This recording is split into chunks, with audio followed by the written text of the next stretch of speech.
আজকে আমার recipe egg chilli. তার জন্য আমার লাগছে ডিম, 4টে ডিম নিয়েছি। এই ডিমটা আমি ছোট ছোট টুকরো করে কেটে নিয়ে আসছি। এগ চিলি বানানোর জন্য আমার লাগছে ডুমো ডুমো করে ক্যাপসিকাম কাটা, টমেটো কাটা, পেঁয়াজ কাটা, রসুন কুচোনো, আদা কুচোনো, লঙ্কা কুচোনো, আর লাগছে ডিমটা মাখানোর জন্য আমার লাগবে স্বাদ মতো নুন, একটু হলুদ গুঁড়ো, একটু কাশ্মীরি লঙ্কার গুঁড়ো। মশলা দিয়ে আমার ডিম কুচোনোটা মাখা হয়ে গেছে। এবার আমি এতে একটু পেঁয়াজ কুচো দেব, পেঁয়াজ কুচোনো দিলাম, আর একটা ডিম ফাটিয়ে এর মধ্যে দেব। এবার এতে আমি কিছুটা কুচোনো শুকনো কাঁচা লঙ্কা দেব, একটু রসুন কুচি দেব, অল্প একটু আদা কুচি দেব। এবার আমি আবার ভালো করে মেখে, কড়াইয়ের তেলটা আমার গরম হয়ে গেছে। এবার আমি ছোট ছোট ডিমের পকোড়া ভেজে নেব।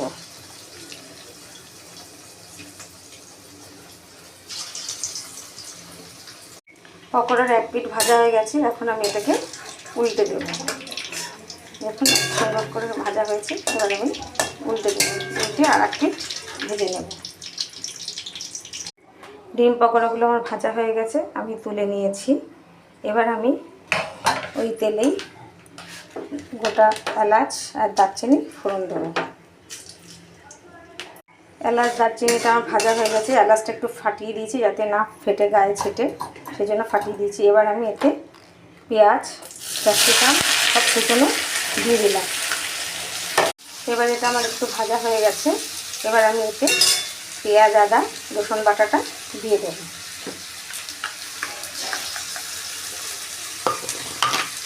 আবার একটু মশলাটা দিয়ে কষানো হয়ে গেছে। এবার আমি এই সব মশলা একসাথে করে দিয়ে দিলাম, দিয়ে অল্প একটু জল দিয়ে কষিয়ে নেব। মশলাটা আমার কষানো হয়ে গেছে, তেল ছেড়ে এসছে। এবার আমি ওই 3টে সস দিয়ে দেবো। প্রথমে দেবো সোয়া সস, চিলি সস দিয়ে এবার আমি এটাকে মশলাটাকে সব থেকে কষিয়ে নিচ্ছি। কি সুন্দর কালার হয়েছে, দেখতে খুব সুন্দর লাগছে। এবার আমি গ্রেভিটার জন্য একটু কর্নফ্লাওয়ার গুলে রেখেছিলাম, সেটা দিয়ে দেবো। এগ চিলি রান্নাটা আমার সম্পূর্ণ রেডি হয়ে গেছে। এবার আমি নামিয়ে নিচ্ছি। এতে আপনারা পেঁয়াজ পাতা কুচোও দিতে পারেন, আমার নেই আমি তাই দিইনি।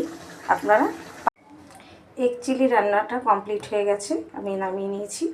এটা আপনারা রুটি, পরোটা বা লুচি বা ফ্রাইড রাইস দিয়ে আপনারা খেয়ে দেখবেন, ভালো লাগবে। আপনারা একবার এইভাবে বানিয়ে দেখুন।